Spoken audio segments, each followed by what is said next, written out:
Hi అండి. Good morning అండి అందరికీ. అందరూ ఎలా ఉన్నారండి? అందరూ బాగుండాలి. అందులో మేము కూడా ఉండాలండి.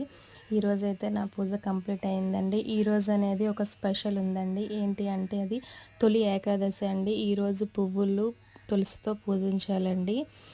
ఈరోజైతే చాలా మంచి రోజండి. ఆషాఢ శుద్ధ తొలి ఏకాదశి అండి.